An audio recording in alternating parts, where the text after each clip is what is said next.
How's it going, everyone? Want to give you guys a heads up on a huge games outage that just went down due to Amazon Web Services. Tech Radar has got a pretty in-depth post covering it all. Some of it is coming back up, however, as of the recording of this video, just going on various websites, there has been an issue as far as things loading and just a lot of instances of errors and things of that nature.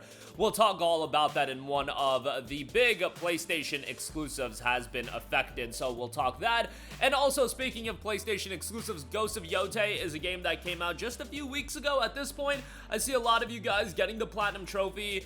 You're finishing up with the game, but will there be any DLC? There was with Ghost of Tsushima and the Iki Island DLC. As far as Yote is concerned, they are waiting to hear from you if any DLC is needed. We'll talk that at the end of this video. But first of all, Amazon Web Services has suffered a major outage and is having a huge impact across the internet, and gaming has been affected as well.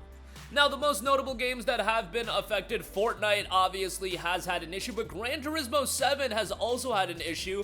They have an official post on their website. An outage to the AWS infrastructure used by the Gran Turismo 7 online services may affect some users when trying to play the game. We apologize for any inconvenience caused, and thank you for your patience while this issue is being resolved. The root of the problems lie on Amazon Web Services, but no specific cause is known yet.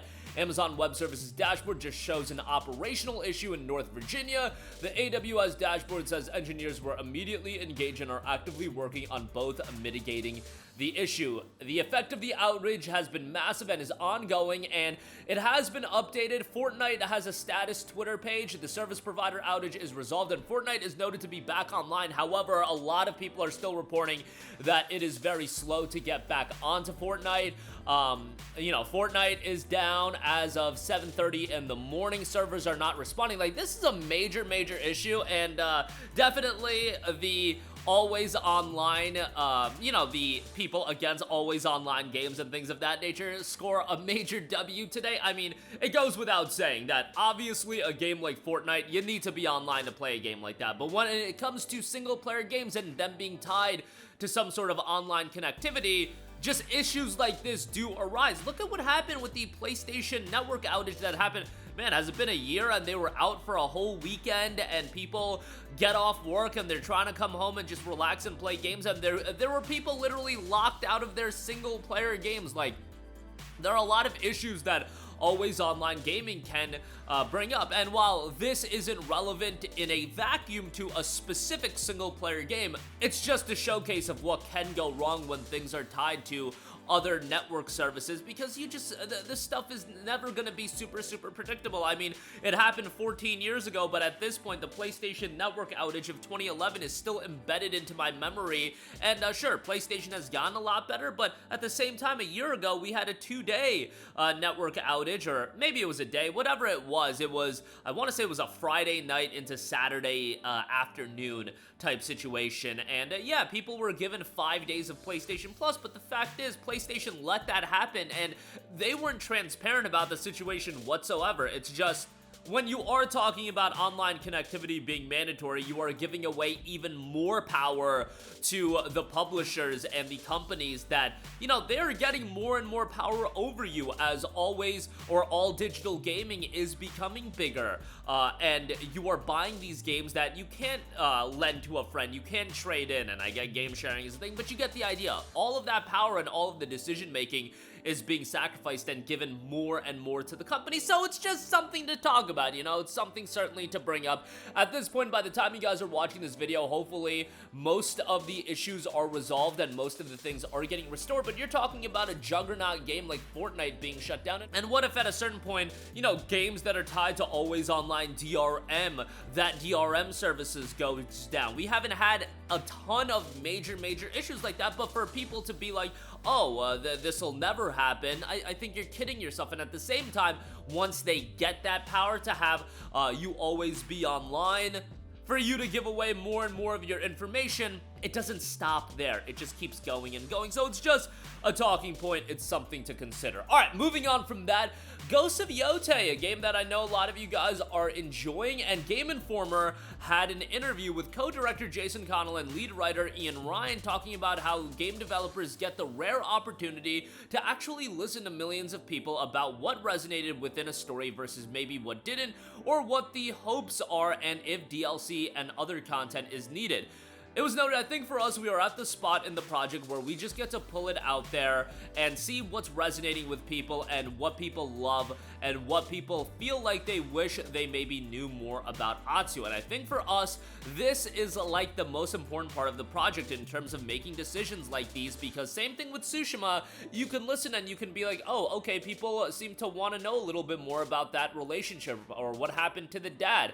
How do you further that character? And you get this rare opportunity to actually listen to millions of people about what resonated within a story versus maybe what didn't, or what are the holes. And I think that's the mode that you want to be in, and that's the sort of the gift. Certainly we love Atsu and we think it's a great character, and just like with Jin, if there's room to improve it or bring some new elements to life for clarity for the narrative's sake, and it falls within what's best for Sucker Punch, then we'll certainly take a hard look at that for sure.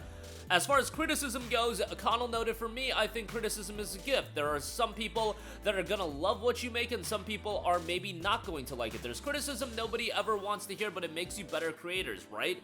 Because you think about the perspective of the player or another player. Maybe it's okay that this person didn't like it because this was maybe for this kind of player. Ghost of Tsushima, I do think was the stronger game from a narrative standpoint. I do think and this is kind of a hot take, it seems like most people that have played Yote like Atsu as a character. Maybe that's just my social media feed. I like Jin as a character, but I've always been a proponent of Jin. Like, you could look up videos of us from 4 or 5 years ago, and all of that rhetoric that came out talking about that Jin was a lackluster character, which I vehemently disagreed with. I thought Jin's character evolution and his character development was done so well that I was much more engaged in his story arc than, yes, I get it that it's all an execution, but Atsu's revenge story just didn't click with me, and maybe that's because we've played a lot of revenge stories, and there's an element of revenge in Tsushima for sure, but I think Tsushima's core message is beyond just that thematic tone of revenge that has been done so much in games. And maybe that's an issue that some people have. Maybe they thought revenge should have been a more integral part of Tsushima, and there is that aspect, especially in a lot of the side stories and whatnot. But I just thought Tsushima's core narrative was stronger. I thought Jin was a more compelling and engaging character. But from a gameplay standpoint, Yote is a lot more of the same from Tsushima, but just evolved. And I think evolved Tsushima gameplay, that's very well done. It's still an incredible open world, and it's very much a game I highly recommend everybody to play, especially with the level of content that you get. Like $70, if you're going for that platinum trophy, it's gonna get you a lot of hours of gameplay. I know How Long to Beat probably has it set to like 25 hours or something like that. That's if you bum rush the main story, but in a game like Yote, you're not gonna be bum rushing the main story. You're gonna, especially with the attention to detail in this open world and how they immerse you into the open world, it's incredible, and you owe it to yourself to do a lot of the extra content. I will say, obviously, Tsushima had Iki Island, which was a very nice piece of DLC. I thought that expanded the game really well. Yote getting something like that, I wouldn't be all too shocked about, especially because you could release a piece of DLC. It doesn't have to be next year. You could wait 2 years, and then you could re-release it as the director's cut on PlayStation 6 whenever that drops, and that could be a launch title. They did the same thing